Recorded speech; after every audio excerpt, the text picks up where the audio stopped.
Hello students, welcome back to our channel. আমি Moumita ma'am. আশা করি তোমরা সকলে খুব ভালো আছো। স্টুডেন্টস, আজকে আমি তোমাদের second semester minor political science থেকে একটি খুবই ইম্পর্টেন্ট টপিক নিয়ে আলোচনা করব, যেটা হচ্ছে ইকোনমিক ইকুয়ালিটি, বা যেটাকে বাংলায় বলে হচ্ছে অর্থনৈতিক সাম্য। ঠিক আছে, তো ভিডিওটি শুরু করার আগে বলে রাখি যে আমাদের অনলাইন ক্লাস কিন্তু চলছে অ্যাজ ইউজুয়াল, এবং আমাদের অনলাইন ক্লাসে তোমরা যারা আমাদের কাছে পড়তে চাও তারা আমাদের হেল্পলাইন নাম্বারে যোগাযোগ করতে পারো। আমাদের হেল্পলাইন নাম্বার দেখো এখানে দেওয়া আছে, দুটো নাম্বার। একটা হচ্ছে 6295916282, আর একটা হচ্ছে 7076398606। ঠিক আছে, আমাদের পুরো কোর্স ফি রয়েছে মাত্র 999 টাকাতে। তোমরা কিন্তু এই টাকাতে মেজর ছাড়াও এসিসি, এইসি, এমডিসি, মাইনর সবটাই কিন্তু পেয়ে যাচ্ছ মাত্র 999 টাকাতে। এবং আমাদের কোর্সের ডিউরেশন হচ্ছে 6 মাসের আমাদের কোর্স, মানে তোমাদের একটা সেমিস্টার যতদিন লাগে আর কি, 6 মাসে। অলরেডি কিন্তু আমাদের 5 মাস হয়ে গেছে, প্রায় শেষের দিকে আমাদের কোর্সটা। তোমাদের এক্সামও খুব একটা বেশি দেরিতে নেই, তাই তোমরা যারা আমাদের কাছে এক্সামের আগে যারা তোমরা অনলাইনে আর কি পড়তে চাও তারা আমাদের হেল্পলাইন নাম্বারে যোগাযোগ করে আমাদের সাথে যুক্ত হয়ে যাও। ঠিক আছে, চলো টপিকে ফিরে আসি। আজকের টপিক যেটা বললাম, অর্থনৈতিক সাম্য। ঠিক আছে, অর্থনৈতিক সাম্যকে দেখো, যদি আমরা সাধারণ অর্থে এটার ডেফিনেশন বলি, সাধারণ অর্থে অর্থনৈতিক সাম্য বলতে বোঝায় যে ব্যক্তির আয় এবং ব্যক্তির সম্পত্তির অধিকারের মধ্যে সমতা। অর্থাৎ প্রতিটি ব্যক্তিরই যে ইনকাম, মানে ইনকামের মধ্যে এবং সম্পত্তির অধিকারের মধ্যে একটা ইকুয়ালিটি বা সমতা প্রয়োজন। ঠিক আছে, এটা হচ্ছে সাধারণ অর্থে বলা হয়। বাট যদি আমরা অর্থনৈতিক ক্ষেত্রে এর ডেফিনেশন দেখি, তবে অর্থনৈতিক ক্ষেত্রে এই মানে ইকোনমিক ইকুয়ালিটির সংজ্ঞা হচ্ছে প্রতিটি ব্যক্তির আয় যেন সমান হয়, অর্থাৎ প্রতিটি ব্যক্তির যে ইনকাম সেটা সমান হওয়া প্রয়োজন।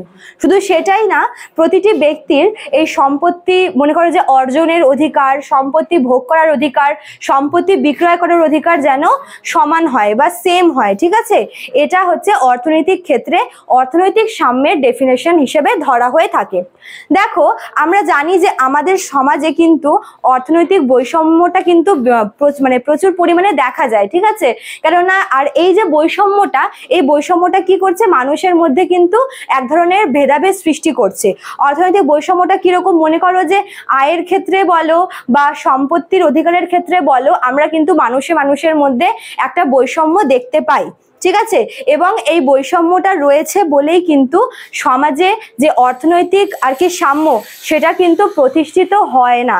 কাজেই যদি আমাদের অর্থনৈতিক সাম্য বা ইকোনমিক ইকুয়ালিটি প্রতিষ্ঠা করতে হয়, তবে অবশ্যই সবার আগে আমাদের এই যে ইকোনমিক যে আর কি বৈষম্যটা, এই যে আর কি অর্থনৈতিক বৈষম্যটা, সেটা আমাদের সবার আগে দূরীভূত করা কিন্তু প্রয়োজন। ঠিক আছে, অর্থাৎ মনে করো যে মানুষের আর কি প্রত্যেক মানুষের যে আয়ের অধিকার, সম্পত্তির অধিকারের মধ্যে সমতা থাকা প্রয়োজন, তবেই কিন্তু এই অর্থনৈতিক বৈষম্যটা আমরা দূর করতে পারবো। ঠিক আছে, দেখো, এই ইকোনমিক ইকুয়ালিটি বা অর্থনৈতিক বৈষম্য নিয়ে কিন্তু অনেক রাষ্ট্রবিজ্ঞানী অনেক মত প্রকাশ করেছেন।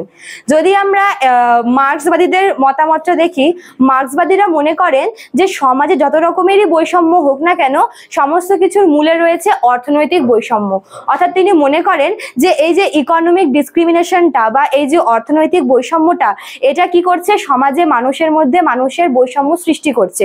যত রকমের বৈষম্য হোক না কেন, সে ধর্মীয় বৈষম্য হোক, রাজনৈতিক বৈষম্য হোক, সামাজিক বৈষম্য হোক, যে কোনো বৈষম্যের মূলে তিনি মানে তারা মার্ক্সবাদীরা আর কি এই অর্থনৈতিক বৈষম্যকে কিন্তু দায়ী করেছেন। ঠিক আছে, এবার যদি আমরা অধ্যাপক ল্যাস্কির ব্যাপারটা একটু দেখি।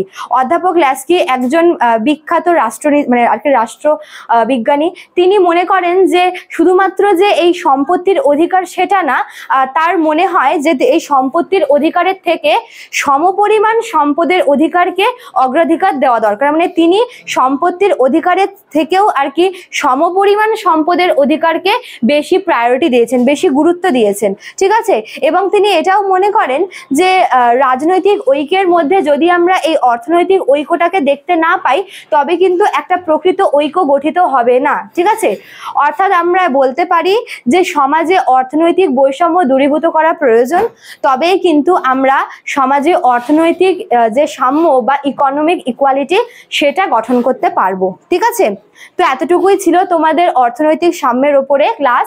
আশা করি তোমাদের ভিডিওটি হেল্পফুল হবে। ভিডিওটি ভালো লাগলে অবশ্যই তোমরা লাইক, কমেন্ট করবে, শেয়ার করবে। দেখা হচ্ছে নিউ ক্লাসে। Thank you.